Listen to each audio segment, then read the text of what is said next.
"What's wrong, Jace?" Paldor asked, leaning back beneath the clock that hung over his desk. "A great deal, actually. To start with, I'm trying to find a polite, respectfully subordinate way to tell you to drop dead, and I'm not coming up with one." Paldor chuckled, as did the other figure in the room, a figure who was quite definitely not calloused. "Afraid to work with me, Jace?" Baltrice sneered at him. "If by afraid you mean would rather run my genitals through a clockwork engine, then yes." Paldor stood and slapped his hands on the desk.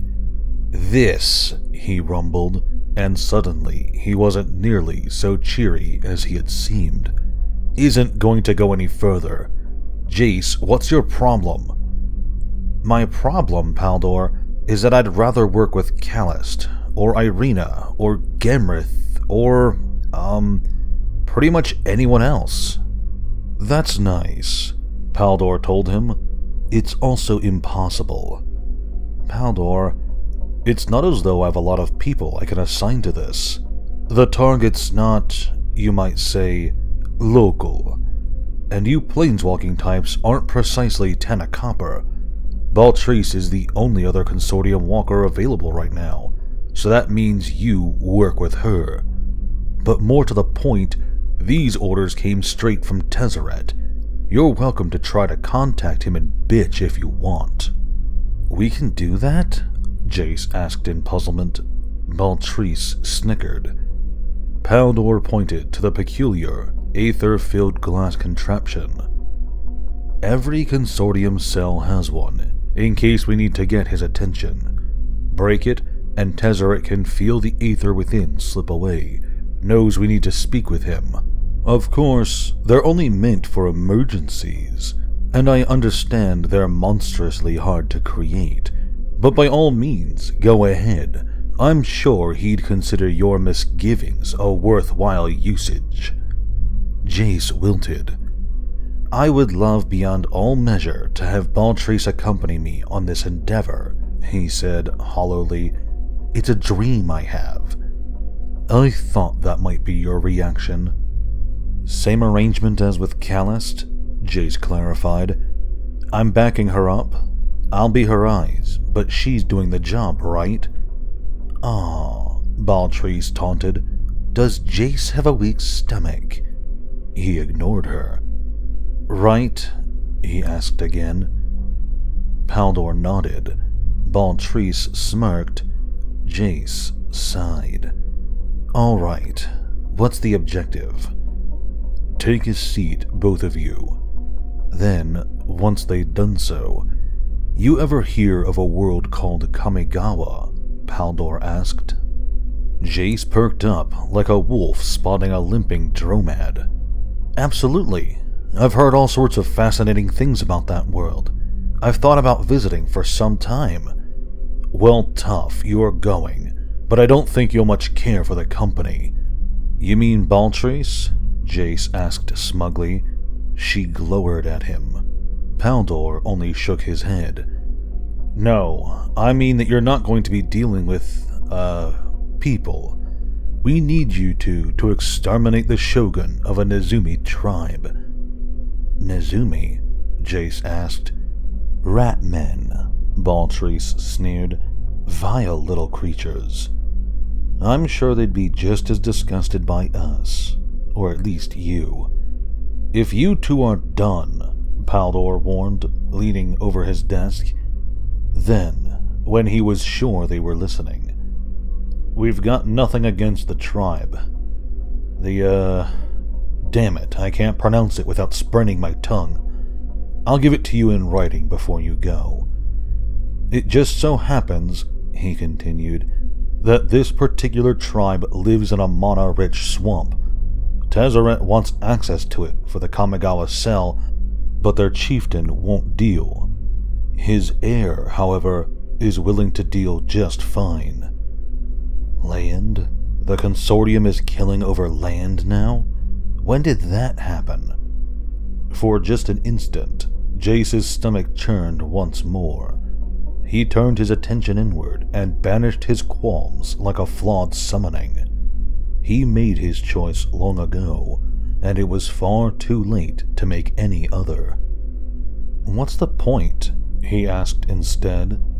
"I mean, I can't imagine the tribe's got eyes over the entire swamp at any given time. It'd be more convenient to have their permission, but it's hardly necessary, is it?" It was Baltrice, oddly, who answered. "Some regions of Kamigawa aren't exactly what you'd call friendly to foreign mages, Balerin. There are things living in the land. Spirits, demons. The locals call them kami. You piss them off, drawing mana's the least of your worries." "All right, and?" "And," Paldor said, "the tribal prince swears to us that his shaman's traditions of spirit bindings are sufficient to keep the kami from interfering with us while we establish our links with the land." Jace felt his lip curling. "That's awfully convenient." "It is. That's why you're going along. Baltrice's job is to make sure the shogun goes away. Yours is to make sure his son is telling the truth." One final objection, then. "So why not have the Kamigawa cell deal with this? Why do we have to go all that way?" The lieutenant shrugged.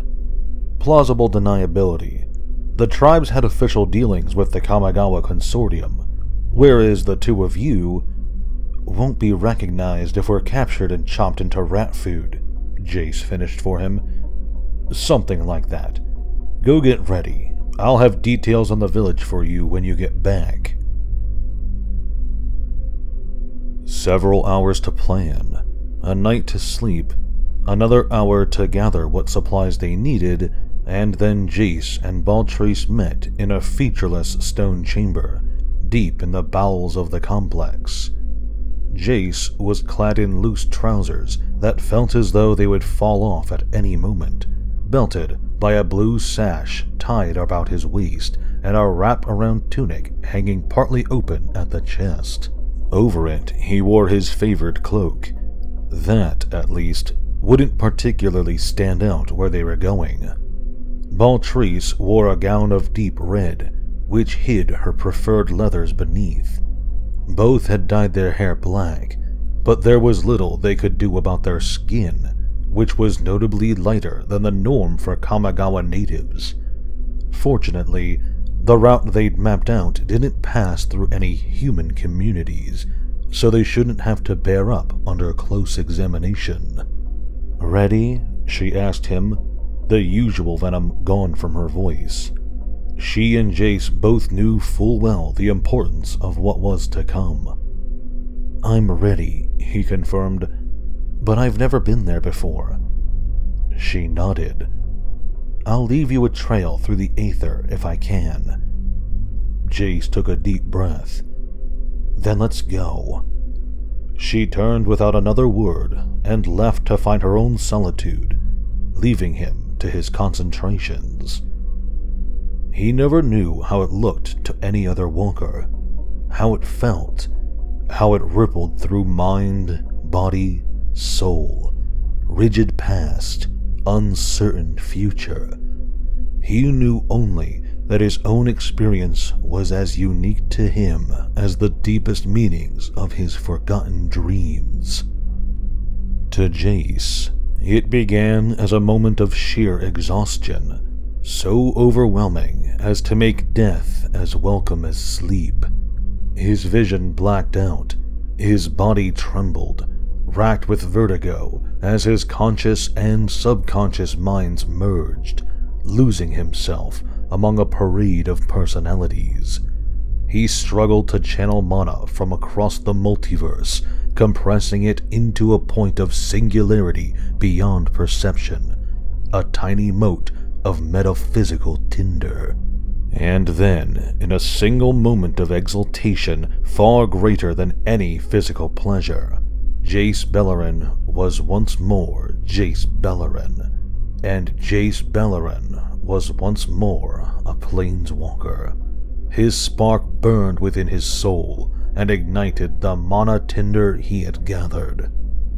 The world erupted in an invisible flame, melting away before him until all that remained was a shimmering curtain of glowing smoke. With a single hand, he brushed the curtain aside, took a step into elsewhere. Jace Bellerin was adrift in the blind eternities. The tides of creation washed over him, and he did not fall. He leaned without apprehension into the winds that blew from nothingness, spreading tiny particles of probability in their wake. He trod upon the surface of memory, climbed the slopes of tomorrows that had already passed. Toxic colors circled hungrily about him, winging their way through clouds of song, but they did not disturb his trek. Before his arrival and after his passing, they knew nothing but hue and hunger, wind and want. But for the endless moments he trod beneath them, they knew fear. Jace's eyes flickered every which way, so far as way had any meaning here. He sensed the shifts in terrain and stepped across them carefully, lest he fall into the roiling chaos that bubbled away beneath reality. Obstacles appeared before him, objects and animals and ideas, and he moved around them or slapped them down before they could warp his body or infiltrate his mind and consume his thoughts. But always he kept a portion of his attention cast forward and downward. Ahead he saw a flickering road, a ribbon of fire that stretched into the distance. At its end was a burning husk, a dead tree that crackled and flamed but was never consumed, and he knew it was the spark of the woman he followed. He wondered, briefly, what his own looked like to her, then swiftly gave up conscious thought and simply followed. For a time he could not possibly measure, he walked in her path. It was a tenuous lifeline he followed, a burning line of footsteps she left behind. Footprints that wavered and shifted and, a time or two, even rose and floated away. Tenuous, but it would suffice.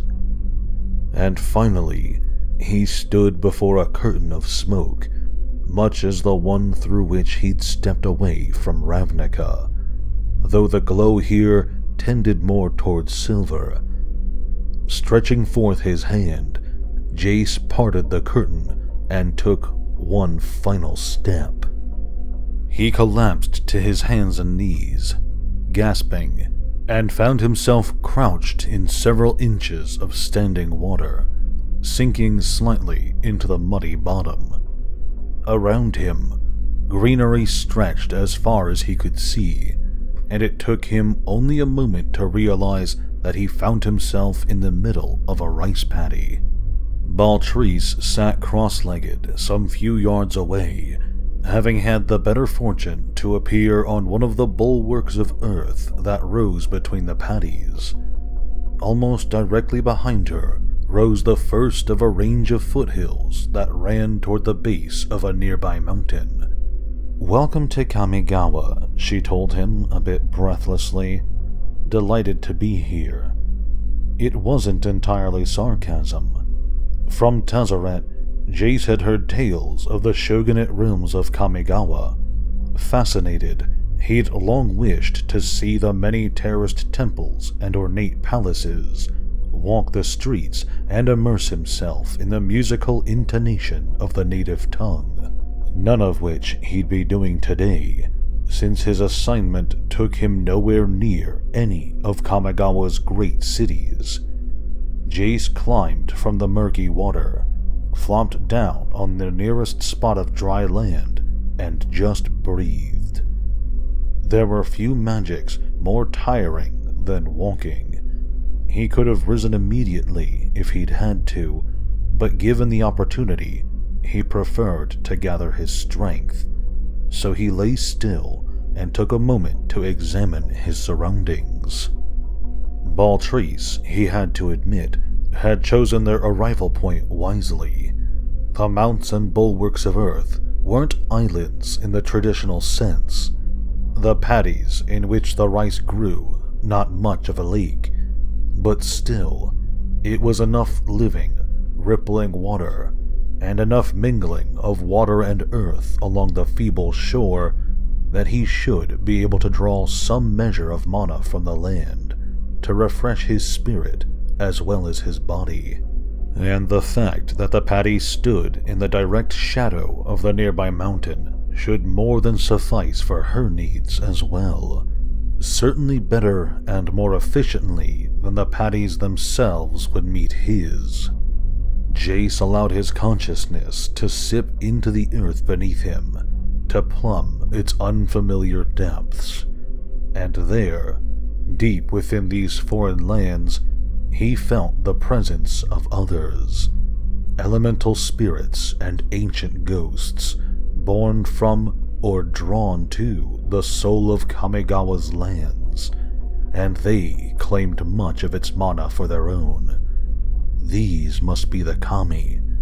Jace steered clear of them, lest they grow wroth and manifest in the world above. So Jace allowed the merest dregs of the land's power to seep into his soul, and still felt more than a little run down after an hour's rest. Groaning softly, he forced himself upright, scowled at his cuffs, his sleeves, and the hem of his cloak, all now stiff with the residue of the muddy water in which he'd landed. Baltrice gave him an exasperated look as he rose. Jace wondered briefly what he'd done to piss her off now, and only then realized that it probably wasn't him. Perhaps she, too, had found her precious mountain less generous than she'd hoped. "Where to from here?" he asked. She frowned briefly in concentration. "I'll need to pick out a few landmarks before I can be sure," she told him slowly, "but I'm guessing about 40 or 50 miles to the village." "Ah, a nice spring jaunt then. You don't like it? You lead next time." Jace shrugged. At least it meant he'd have 1 or 2 nights' sleep before they reached their destination. He could use the rest, even if travel in Baltrice's company was likely to prove about as restful as wrestling a gharial. They walked. The mud beneath their feet slowly gave way to drier ground. The grass ceased to squelch and began to softly crunch. Jace, knowing full well what sort of terrain loomed in his future, enjoyed the stable footing while it lasted. As they moved away from the mountain, he saw a number of people in the distance. Peasants, he presumed, judging by their drab clothes and broad-brimmed straw hats, standing knee-deep in the rice paddies. Though they clearly stared in the traveler's direction, none made any move to approach. And far beyond even them, barely visible over the horizon, stood one of the multi-tiered and terraced Kamigawa temples. Jace and Baltrice kept silent, each having little desire to speak to the other. He occupied some of his time going back over the plan, such as it was, but as that filled an alarmingly short span of time, he gave up on it. Finally, the sun faded in the west. Unfamiliar nightbirds took up a continual chorus, with something on the order of 1,000,000 crickets singing harmony, and Baltrice stopped to make camp and confirm their location. The Kamigawa night, for whatever reason, smelled of chrysanthemums. And for lack of anything else to do, Jace finally turned to Baltrice and asked, "So how is it you know your way around Kamigawa anyway?" "Been here before," Baltrice explained. She stretched her hand over a small pile of wood and tinder, and tensed her arm as though lifting a heavy weight. Sparks rained from beneath her fingernails, and soon they had a small but cheerful campfire dancing merrily away. Helped Tezzeret establish the Kamigawa cell until we found local people to lead it. Spent several months here. And the Nezumi? She snorted. Never did have to deal with them personally, but I'm given to understand they can't be trusted. So Paldor mentioned, Jace acknowledged. That, however, was tomorrow's concern. Jace chewed a few bites of dried meat and retired to his bedroll without another word to Baltrice. A moment's concentration to lay a field of magic over him, one that would awaken him if anyone drew near, and Jace closed his eyes and slept. Baltrice sat, her back against a log, and glared across the embers of the dying fire at Jace's slumbering form. It would be easy, a quick burst of flame, or a sudden, overwhelming summons, and Beleren would be dead before he could so much as clamber from his bedroll.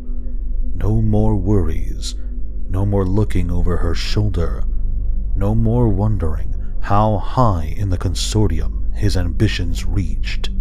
No more wondering if and when Tezzeret would decide that a mind reader made a better right hand than a flame caster. So easy, and nobody would ever know. She could say that the Nezumi killed him, that he delved too deep into the Kamigawa mana and earned the wrath of the Kami, the local demon spirits. She could even say that he had grown lost following her trail through the eternities and vanished from her sight. It was unlikely, but not impossible, and he'd not be the first planeswalker to set out for an unfamiliar destination, never to appear again. She felt her breath quicken, her blood grow warm. Tiny sparks of flame leaked from the corners of her eyes, though of course she couldn't see them. Even the embers of the campfire flared briefly into a second life, as the magic flowed around and through her. So easy. Baltrice took a deep breath and allowed her jealous anger to fade. The campfire died once more. The flames vanished from her eyes. It wasn't mercy that stayed her hand tonight. It was loyalty, she told herself. Loyalty to Tezzeret, to the consortium, to the mission. She couldn't know precisely what was ahead, what she would face when she came up against the Nezumi. She might just need Beleren, much as the notion turned her stomach. And she would not face Tezzeret having failed, not when that failure was her own fault. So, Beleren could wait for another night. Perhaps, when the mission was complete, another opportunity would present itself. Finally, Baltrice lay down, wrapped herself in her own bedroll, and let sleep come to her. Whose idiotic idea was it to send 2 humans to infiltrate a Ratman warren? Baltrice snapped. Jace shrugged, though he was pretty sure she couldn't see the gesture. Just as soon as you manage to recruit a Nezumi planeswalker for the consortium, you be sure to let me know. Besides, he added after a moment, we both know exactly whose idea this was. If you'd like, I'll be happy to take your complaints to Tezzeret when we get back. I'm sure he'll be delighted to hear how committed you are to his vision. Baltrice gave him a look that threatened to set him alight without the benefit of magic, but said nothing. They lay crouched in a slimy, viscous gunk, fluid enough to seep into everything and thick enough to stick. It sloshed across the skin like the touch of a living disease. The water flowed steadily, despite the lack of breeze, suggesting the presence of subsurface currents moving among the reeds and towering cypresses whose greedy wooden fists gathered in all possible sunlight, leaving none for the swamp below. Jace twitched as an insect that must have been the size of a small drake bit him behind the ear. He swore that this was the last time he'd go anywhere near a swamp if he had any say in the matter. They lay there for hours, covered in muck and leaves, lay there and watched, and thought, and argued, and watched some more, because neither was entirely certain what to do next. The Nezumi village stretched across a broad swath of swamp. Twisted huts carved from the husks of trees and bamboo plants stood at various levels, all raised above the muck of the marsh below. Although primitive, they showed a level of craft and skill that Jace found surprising. The doorways and windows were not rough and random holes, but perfectly shaped ovals and circles. The steps that wound their way around the largest trunks were solid and even, albeit clearly carved for non-human feet. Lanterns and an occasional banner hung on bamboo poles that jutted from the sides of the structures, and though most of the swamp around here was shallow enough to wade through, many of the homes had skiffs tied up at their base. None of which was their problem. No, the fact that the sprawling village hosted several hundred individual Nezumi, and that the rat people appeared to follow no recognizable schedule, nor to acknowledge the rising or setting of the sun, that had them stumped. Minimal impediments indeed. Baltrice had spent their first 5 minutes here cursing Paldor for his faulty intelligence. So they waited for nightfall, hoping to make their approach in the dark.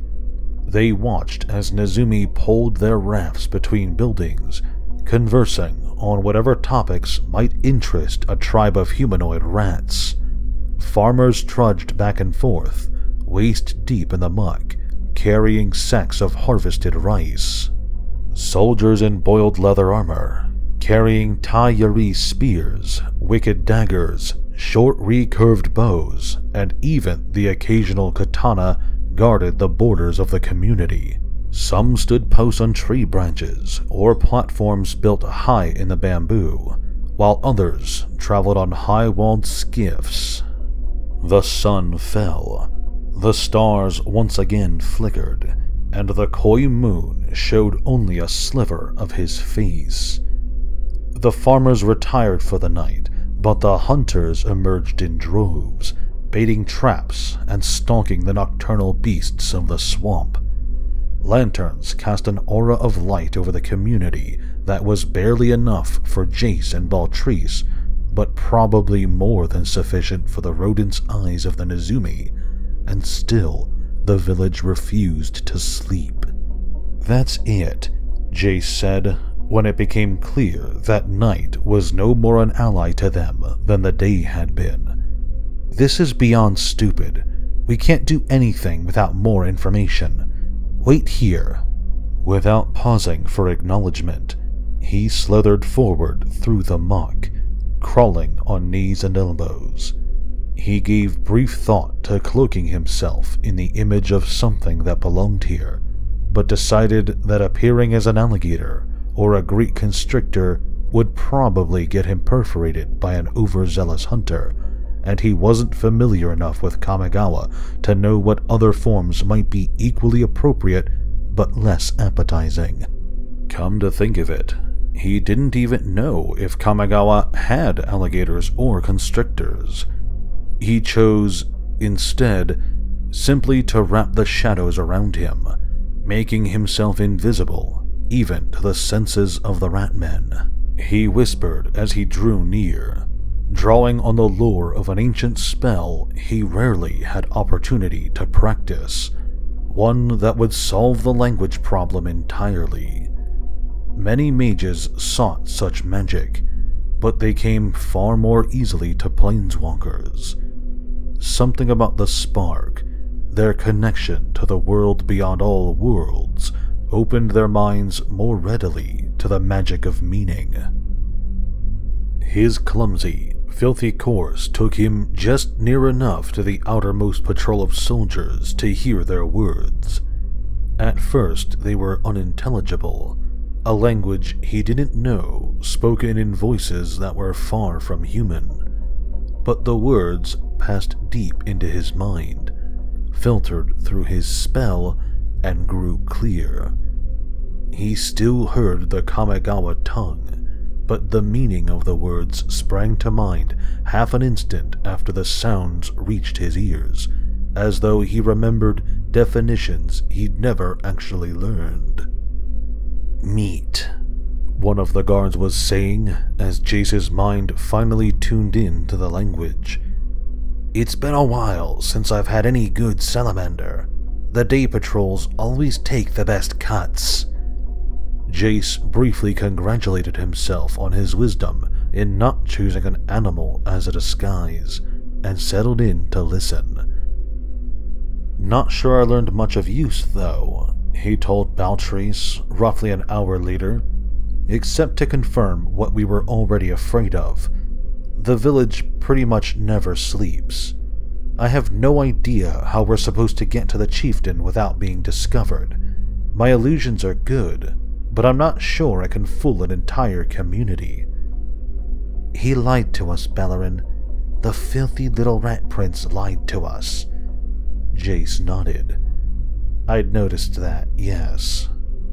Baltrice's eyes began to glow a faint red, her lip to curl in angry disdain. "We're being set up, used as some Nezumi's pawns, and by someone who's either an idiot or deeply believes that we are. I mean, the intelligence he provided isn't even close to accurate." Again, Jace nodded. "We should go then. Report back to Tezzeret. Let him decide." "Oh, I don't think so," she proclaimed, her expression abruptly flipping into a horrid grin. "We both know what Tezzeret thinks of betrayal, don't we, Bellerin?" Covered head to toe in clinging mud and bits of decayed plant matter, a spirit of the swamp rising to vent its wrath, Baltrice stood. Flames danced openly in her eyes, her entire body quivering with a sudden strain. "Baltrice?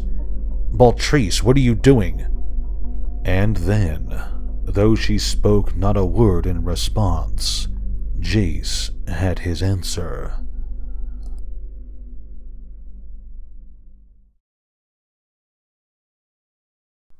Thank you very much for watching this video. If you enjoyed, please consider leaving a like or sharing this video with your friends. If you subscribe to my channel and hit the notification bell, you'll be alerted whenever I upload new videos. If you have a topic you'd like me to discuss, feel free to let me know in the comments section below. Finally, if you'd like to support me directly, well, I've created a Patreon for this channel. If you like what I do and want to help me out, go check it out. A link to it will be in the description below. Thanks again, and have a great day.